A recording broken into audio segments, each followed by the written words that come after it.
You're watching WCTV, a community closer.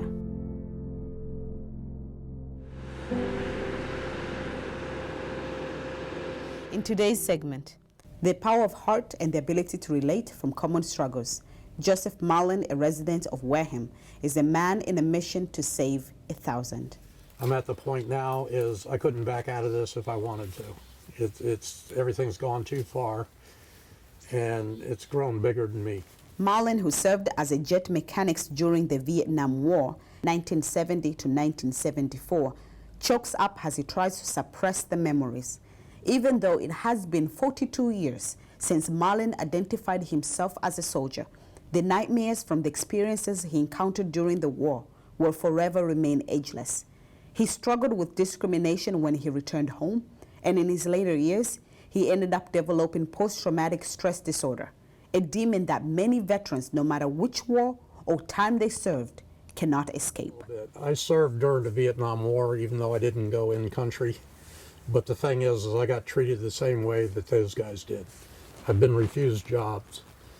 I got sent into Providence one day. People were throwing feces at me, throwing urine bombs at me, calling me baby killer, and I'm in a Navy uniform. You know, it's how ridiculous is that? He connects to the common battles that most veterans struggles with, PTSD. Like an enemy of war, PTSD attacks every aspect of a veteran's life, denying them the simplest joys like relationships with their loved ones and the comfort of a home. One of the things you'll hear non-vets say is never forget. And we do that because I'm not going to allow anybody to treat veterans the way we were. That's a big reason I'm doing this.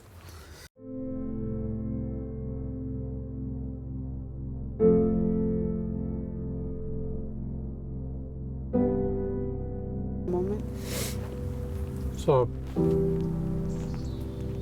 I'm thinking all the guys coming back and what they're going through, and they're not getting help. So I've taken it that I'm doing this. And I'm going to raise awareness, and hopefully I can help some of them, if not all of them. And this is where Mission 22 comes in the picture. According to the recent data released by Veterans Affairs, it is reported that approximately 18 to 22 veterans take their own lives each day as a result of PTSD. These are high numbers, taking into consideration that veterans make up less than 9% of the U.S. population. Mission 22 is an organization geared to raise awareness and hopefully stop veteran suicide completely.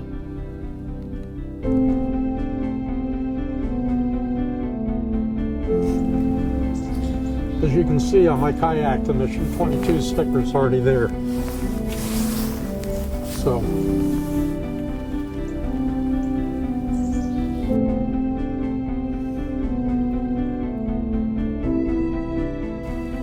has this been healing for you? Somewhat. The other thing is I have PTSD from certain life experiences and from underwater recovery.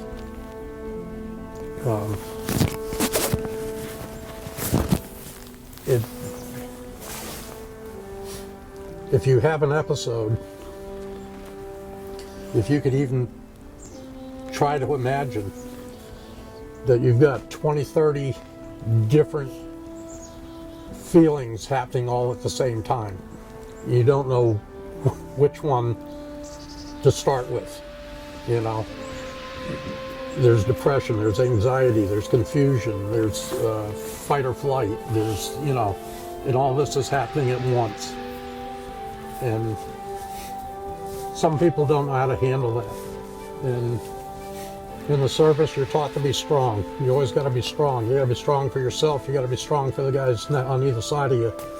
So now when they come back, it's not like World War II where they came back on a ship and they had time to decompress and they had time to figure it all out. You're thrown on a plane, you're home in 6 hours. It's like, yeah, thank you for your service. Have a nice life. You can't do that. It doesn't work. So the thing is these guys are sitting there, they're still under the mentality that I got to be strong, you know. Asking for help is a sign of weakness. That's BS. It takes a much stronger person to ask for help than it does to try to, you know, carry the weight. And that's the message I want to give these guys. Ask for the help. Come and seek it. You know, you're not weak. You're a stronger person. It's tough on the families because they can't understand. They have no concept of what people have been through. Even with what I've been through, people don't understand it. If you haven't lived it, you can't understand it. You can't comprehend it. And so the thing is, it's also to try to help the families understand that. Just stay strong, stay with them, you know, give them time. I know it's tough, but it's too many families that are getting destroyed. Mullin will be hosting a fundraiser in which all the proceeds will be going to Mission 22. For the first time, Mullin will kayak by himself for 2,000 miles from Yarmouth, Massachusetts to Key West. He will be starting his journey sometime in the first few days in May 2017 and hoping to be done by December 2017. What are people saying about this trip? Are you getting positive support?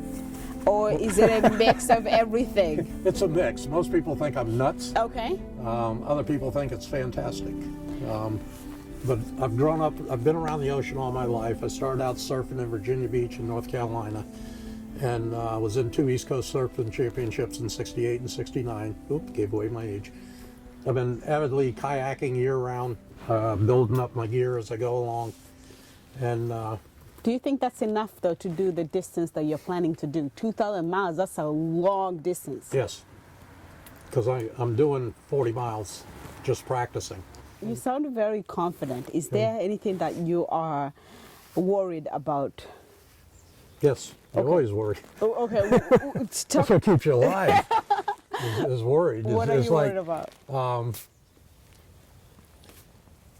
The only worry I have is if I'm out in open water and conditions change. If I'm down one of these 30-mile stretches, I don't have any choice. I have to keep going forward, and I have to figure that out really quick on how to get there. I'm going to, you know, and try to do it without having to call for help, because they're going to be busy with other people, you know, and it's like, you know, I know what I'm doing. I can probably get through this. If I can't, I'll definitely call for help. But the other thing is listen to the weather forecast, watch the weather, you know, listen to the nautical forecast, and sit there and say, do I want to make this run today, or do I want to hold off a day or two when it sounds like it's going to be much better? You know, visibility will be better, you know, the seas will be better, you know. It's like when you're in a kayak and you're low in the water and you're out there in 4 and 6 foot seas, people don't see you. That's why I have this. So all of a sudden you see this light come up from above this, you know, you look over and where's that light coming from? And all of a sudden the kayak shows up and then it disappears. You know, it is 44 degrees, but it feels like it is in the 20s. The air feels damped from the non-stop drizzling rain. Even though there is no wind, my body is shivering. My hands ice cold, and all I keep thinking is, why didn't I bring my hat? But this is me. However, Mullin, on the other hand, get this, he is hot. And this is why. I'm layered up. Okay, but you please, let's talk about the layers. I have a pair of base layer pants on, which are like polyester and spandex and all that. Over the top of that, I have a pair of heavy cotton warm-up pants, and then I have the dry pants over the top of that. I have a pair of neoprene socks with titanium in them, and the reason for the titanium is it holds your body heat in so you can stay warmer longer. And then I have the kayaking boots over the top of that. And then on the top I have it's a very thin shirt. It's called Silk Weight Rash Guard, and it keeps me from getting a rash in my elbows and then under my arms. And then this top I'm wearing is a 0.5 millimeter of neoprene, which traps in heat. Over the top of that, I'm going to have this polar fleece jacket, and that's going to sit there and even create more warmth. And then over top of that, give Cocatat a little. The dry layer, the outside coat Mullin is wearing, is the hardest piece of clothing that he has to put on. The coat's inner layer, the rubber sealed, is designed to trap the body's temperature, allowing no body heat to escape, which is great. But this also means that the material is very restrictive. If he is not careful on putting it on, a simple thing such as turning his head can prove to be a very difficult task. They're wearing me. Is it tight? Yeah, it's tight. It's choking. Is it supposed to get loose over time? Over time. When you turn your head, it'll sit there and, it'll stop you from going all the way over. So it restricts your vision. How warm do you feel right now? I'll be sweating in about 2 minutes. I'll actually start to sweat. It's trapping in all my body heat through my neck and everything. And if I put that hat on, it'll trap all the heat coming out of my head. And when I get done kayaking and I get home, when I take this off, everything underneath me is wet from sweat, not from water. Now you have to wear, this is basically your gear from May to December, right? This is when you stop kayaking? As I get farther south, I'll be able to take some of the underlayers off, but the dry gear has to stay. So it means this has to stay? This has to stay for the whole trip. Now, have you practiced with this particular gear during the summer to just see how much your body can take of that sweating? No, usually in the summer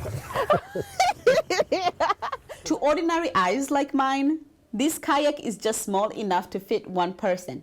Never mind fitting anything extra. Mullin shows us just how spacious his kayak can be if you know what you're doing. All the different pockets where he will be storing his equipment, food, and personal stuff, such as a cell phone. Here is a rundown to some of the equipment that Mullin will be bringing with him in his journey. So I see, this kayak has such a limited amount of space here. Yes. After you sit on it, there isn't much left. So could you please talk to us a little bit about what will be going on this kayak, things that you need to make this journey possible? Well, number one is life jacket. This is not a recreational life jacket. If you notice that the flotation is thicker than a normal life jacket, it has a pad in the back here that has my strobe light connected to it. Has a number of adjustments on each side. Has a clip on the bottom and a zipper, and it has all these pockets. Now what's in the pockets? In this pocket over here, I have a single signal mirror. I have a pair of binoculars. I have a titanium survival knife because I'm in salt water, and I can unclip it. It's on a lanyard so I won't lose it.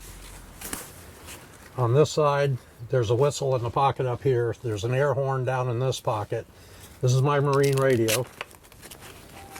It's an ICOM float and flash, so I can sit there and get a hold of the Coast Guard. I can get a hold of harbor masters. I got 10 weather channels on here. And this usually goes for 3 to 4 days without a charge, so it's a really good radio. One's diet while at the water must be one designed to provide strength rather than comfort. Forget the cookies, just eat the basic foods. The last thing you want to do while you're out in the ocean is come down off a sugar high and have no energy left. So what you do is you go for the protein. What Mullin has at the moment is a reliable kayak, but what he's hoping to get is a much sufficient kayak that would help him navigate the waters faster and smoother. Okay. But you want to get another kayak? I want to get another kayak. How is that kayak going to be different from this one? It's going to be longer for one thing. It'll go through the water a lot easier, so that's less work on my part when I'm paddling, because it's skinnier and longer. It's more streamlined. Will cut through the water a lot easier than this one will. Are you prepared to wear the same clothes for that long? Unscented baby wipes. She laughs. These things are awesome. Are you any more training to do until before May? No, just basically being out there. Just keep doing it? Just keep doing it. Okay. Failure is not an option. Mullin says he has reached a point of no return. He cannot call the trip off because the cause is greater than himself. He shares these words with us. There is a bond among veterans that cannot be explained, nor can it be broken, no matter which branch you served in. If you're looking to support Mullin in his courageous journey as he raises awareness and fundraises for Mission 22, no donation is too small to count. Basis behind what I'm doing is I want everything to go to them. I want them to get help. How much do you hope to raise for this, for them? Really? Millions. Millions, hopefully. Okay. Thank you very much for watching WCTV. Have a lovely day.